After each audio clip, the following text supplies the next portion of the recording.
L'émotion à Gaza est très forte selon mes contacts palestiniens sur place avec la mort de ces deux journalistes. Il s'agit d'Hamza Wahel Dardou et de Mustapha Touraya. Le premier, c'est le fils de Wahel Dardou qui est le chef d'Al Jazeera à Gaza, qui est devenu comme un symbole d'une profession particulièrement meurtrie au cours de cette guerre, puisque Wahel Dardou avait déjà perdu son épouse, deux enfants et un petit-fils au cours d'une frappe israélienne qui avait visé sa maison en octobre. Le journaliste était illustré en continuant à travailler tout de suite après la perte de sa famille. On sait qu'à Gaza, selon l'organisation Reporters sans frontières, au moins 79 journalistes ont été tués depuis le début de cette guerre. Ce chiffre monte à 107 selon les autorités locales.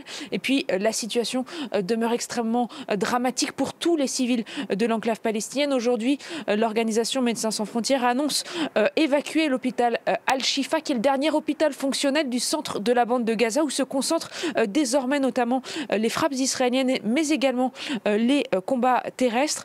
Une autre ONG, Save the Children, elle estime que 10 enfants par jour en moyenne sont amputés d'une ou deux jambes depuis le début de la guerre, parfois sans anesthésie, puisque les hôpitaux manquent de tout. On comprend que c'est un véritable enfer pour les civils gazaouis, un enfer qui ne devrait pas terminer prochainement, puisqu'il n'y a aucun horizon. Les combats continuent. Israël dit vouloir détruire le Hamas, responsable des attaques meurtrières du 7 octobre. Le chef de l'armée israélienne, Herzel Halevi, l'a dit aujourd'hui. Il estime que l'armée israélienne pourrait continuer à se battre à Gaza pendant toute l'année 2024.